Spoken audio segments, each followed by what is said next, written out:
Bonjour à tous, j'ai décidé aujourd'hui de vous parler de deux gines que j'ai récoltés en ce début de saison. Alors ces rennes ont été trouvées lors d'une journée de pêche dans le département du Cher. Donc, je vous mets une petite photo de l'endroit où je les ai trouvées dans le coin de la vidéo.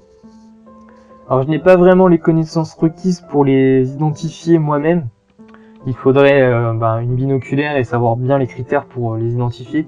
Mais au vu de la localisation et des nombreuses photos que j'ai pu voir sur le net, j'en ai déduit qu'il s'agisse sans doute de Formica pratensis. Alors c'est donc une espèce à fondation dépendante, c'est-à-dire que les gines ne peuvent pas élever leur première génération seuls. Il leur faut donc trouver une autre fourmi, en l'occurrence du Cerviformica. Donc en fait dans la nature, les gines qui viennent d'essaimer doivent s'introduire dans une colonie afin d'y tuer la gine et de prendre sa place pour que les ouvrières la considèrent comme leur propre gine. Ensuite, la gine va pondre et les ouvrières adoptives vont s'occuper de ce couvain jusqu'à l'arrivée des premières ouvrières. Et ensuite, petit à petit, la dépendante va prendre la place sur les adoptives et créer sa propre colonie. Donc voilà pour la petite parenthèse biologie. Alors vous l'aurez compris, en élevage, les espèces dépendantes sont réputées assez difficiles. D'autant plus que les pratensis sont très apparentées au genre Formica rufa, donc elles projettent de l'acide formique et construisent des structures similaires à celles des Formica rufa, donc des dômes, mais un peu plus petits. Donc tout ça, ce sont des critères qui sont assez difficiles à reproduire en élevage, qui en font une espèce assez compliquée.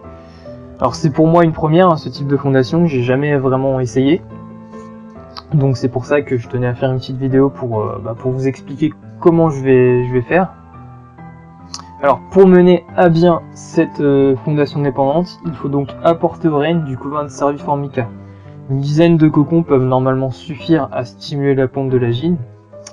Moi, n'ayant pas trouvé de cocon de Formica dans la nature, et je voulais pas forcément détruire un nid, j'ai donc décidé dans un premier temps de récupérer quelques cocons chez ma fondation de Formica selici pour pouvoir justement les mettre avec les deux gines.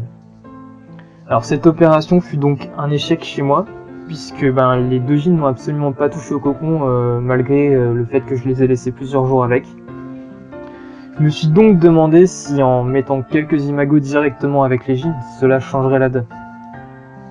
J'ai alors introduit plusieurs ouvrières, une par une, donc celles-ci trempées dans du liquide sucré, histoire de camoufler un peu leur odeur coloniale. Alors ce fut très intéressant à observer. Les gines se sont très vite intéressés aux ouvrières que je leur avais présentées. Je m'attendais à ce que les gines soient agressives envers les ouvrières, mais en fait ça n'a pas du tout été le cas. Après quelques minutes, certaines ouvrières étaient plutôt agressives avec la gine et d'autres ont été tout de suite asservies par celle-ci. Il y a eu très vite quelques trophalaxies avec la reine, ce qui je pense a dû aider pour les échanges de phéromones. Alors comme vous le voyez sur les images qui suivent, les ouvrières sont avec la gine depuis maintenant plusieurs jours, mais tout se passe plutôt bien, les ouvrières s'occupent vraiment de la gine. J'ai aussi laissé une partie du couvain que je leur avais fourni, donc les ouvrières adoptives vont s'en occuper et ça ajoutera quelques effectifs aux fondations. Alors il reste plus qu'à attendre maintenant que les gines se décident à pondre, ce qui je pense devrait arriver dans les jours qui suivent. Donc voilà, c'était tout ce qu'il y avait à dire pour ce début de fondation. Je tenais vraiment à vous partager ça avec vous, puisque ce sont des fondations qu'on ne voit pas forcément souvent dans les blogs, ou sur les forums ou en vidéo, et les gens partagent pas forcément leur expérience s'ils réussissent, donc je trouvais ça plutôt intéressant de pouvoir le partager. Je vous donnerai donc des nouvelles de ces deux fondations dans une prochaine vidéo.